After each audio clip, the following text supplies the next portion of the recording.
Hello, dear viewers. Thank you for remaining faithful to Africanews programs and especially to this program dedicated to football news. You are on Football Planet. Here's what's coming up. Raja Casablanca cement their place in African football. The Moroccan club won Friday's CAF Super Cup after beating Esperance. It was in Doha, Qatar, their second crown after 19 years of waiting. Emmanuel Adebayor, retirement or just another story? The Togolese striker leaves doubt about his future with the national team. The captain of Togo's national team hinted at a possible retreat after his country's elimination from the CAF Africa Cup of Nations. We talk about it in the program with Togolese journalist Stephen Lavon. And then the African Club Cups return this week. The quarterfinals of both the Champions League and the CAF Confederations Cup are now in the works. We have the complete fixtures for you on the program. Here now are the details. Hello and welcome. They had been waiting 19 years for this moment, 19 long years of hunger that ended Friday in Doha, Qatar. Yes, the Moroccans, Raja Casablanca, won the CAF Super Cup, their second in their history. The CAF Cup champions beat the winners of the Champions League, Esperance de Tunis 2-1 in a thrilling match.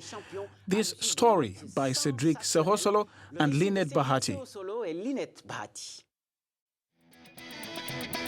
Morocco's Raja Casablanca won the African Super Cup for the second time after defeating Tunisia's Esperance with a 2-1 victory.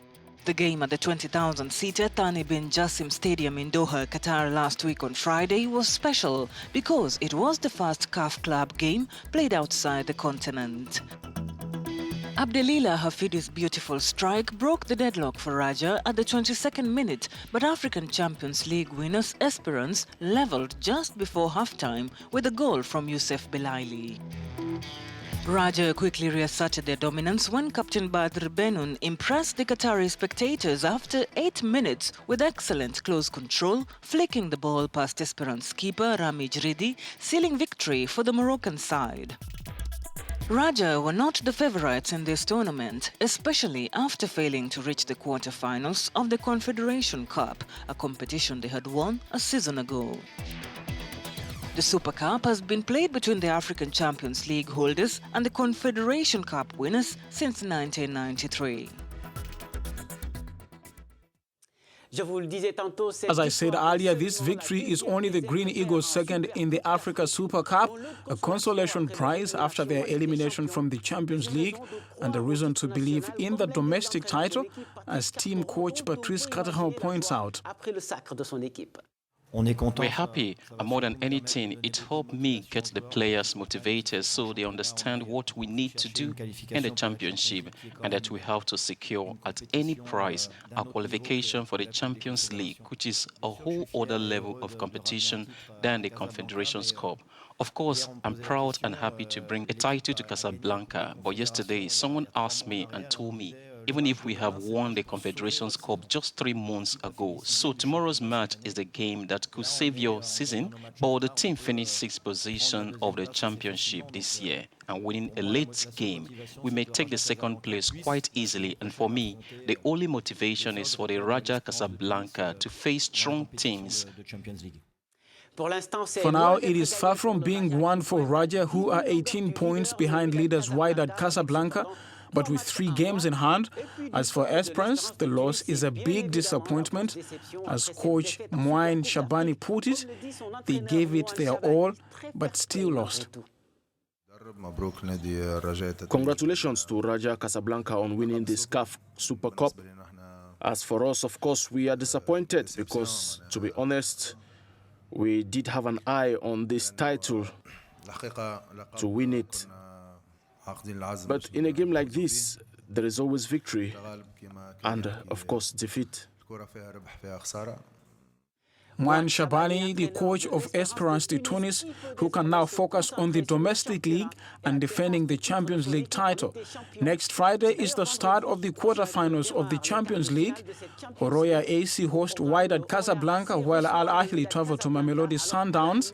And then on Saturday, we will have Simba Sports and Congolese side TP Mazembe, while Esperance de Tunis will go on to challenge CS Constantine in Algeria, as you can see on the screen. And then in the CAF Cup, it is the quarterfinals as well, with two explosive Maghreb encounters on the menu. Etoile du Sahel, who host Al Hilal, and a dangerous trip for Zamalek to Hassania Agadir in Algeria. In the other two matches, Nkana FC will host CS Sfaxien, and RS Berkane will visit Kenya's Gor Mahia, as they appear on the screen. All the matches in these first leg quarterfinals of this CAF Cup are next Sunday, and we will of course come back to this in our next program. As I told you in the introduction, Togo won't play in the next Africa Cup of Nations after its elimination by Benin. But at the end of their misadventure, all eyes were turned to Emmanuel Adebayor after his enigmatic speech that leaves doubts about his future. Is it time for the emblematic captain of the Hawks to retire? Nothing is less certain, as Serge Kofi and Ignatius Anol explain. Emmanuel Adebayor has said he is contemplating his international future after Togo failed to qualify for the 2019 Africa Cup of Nations. Adebayor scored on Sunday as Togo lost by 2-1 in Benin to finish bottom of Group D. I promised my 8-year-old daughter that the last jersey I'll wear for the national team and my club will be for her, he said, suggesting a possible retirement from international football. But these words from the captain of the Sparrowhawks could have another effect if the top scorer in the history of the Togolese team had not added, quote, "Maybe I won't be there," end of quote, in his post-match speech. This raises doubts in the minds of people, as it is difficult to state categorically about the future of the Istanbul striker. This is because the 35-year-old has repeatedly announced his international retirement and reversed his decision. But this time round, will he swap the jersey he promised his daughter for another one? For now, only one thing is certain: Adebayor and the Sparrowhawks will not play the CAN in Egypt. And we're going to discuss Togo's elimination and the future of Adebayor with Togolese journalist Stephen Lavon. Thank you, Stephen. We can imagine that it was a very big disappointment to see Togo, your country, miss the Nations Cup, can't we? Yes, it was a big disappointment because missing out on the first competition with 24 teams. I mean, Togo haven't qualified before when it was 16 teams, so not qualifying now is really disappointing. Obviously, a huge setback.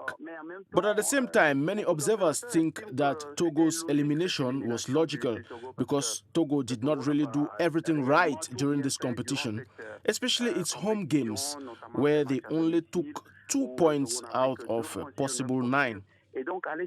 And so going to qualify for the last match in Cotonou, Benin was really an almost impossible mission. And so yes, there is disappointment. At the same time, there are also regrets about not having done everything right at home. But as I said, yes, a competition of 24 without Togo and the World Cup in 2006, it's a bit of a challenge.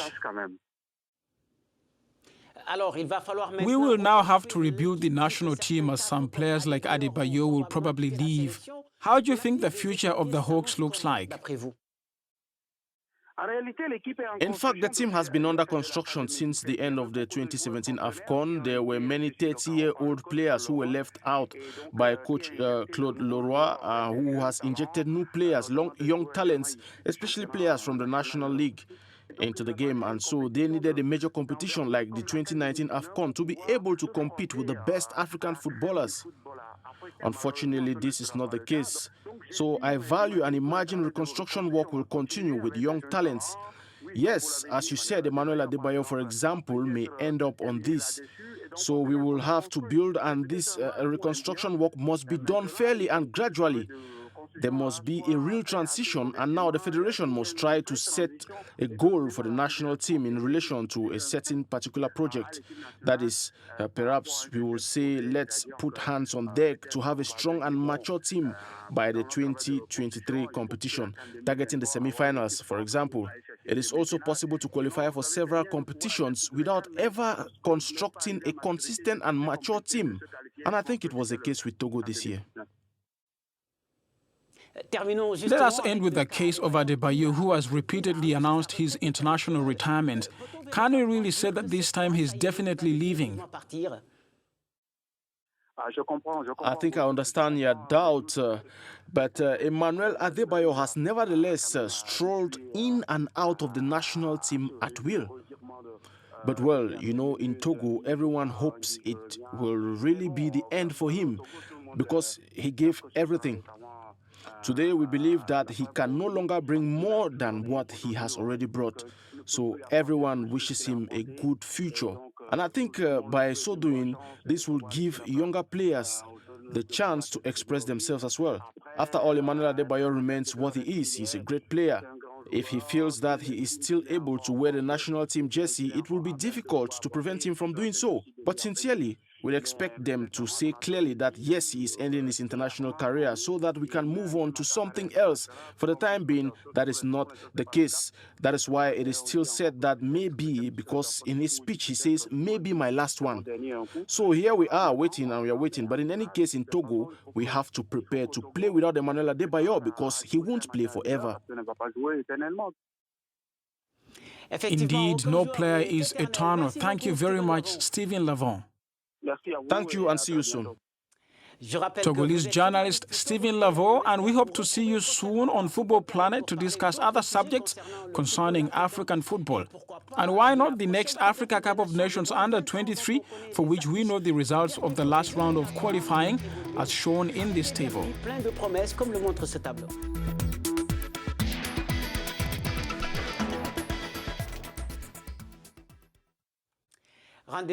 See you on June 5th for the first and second legs on the 9th of the same month. I would like to remind you that the best three at this tournament, scheduled for 8th to 22nd November in Egypt, will represent Africa at the Tokyo Olympic Games in 2020. And this is the end of this edition of Football Planet. You can find it on our site, Africanews.com. We are also waiting for your suggestions at the addresses at the bottom of your screen. Have an excellent week and see you next Monday. Goodbye.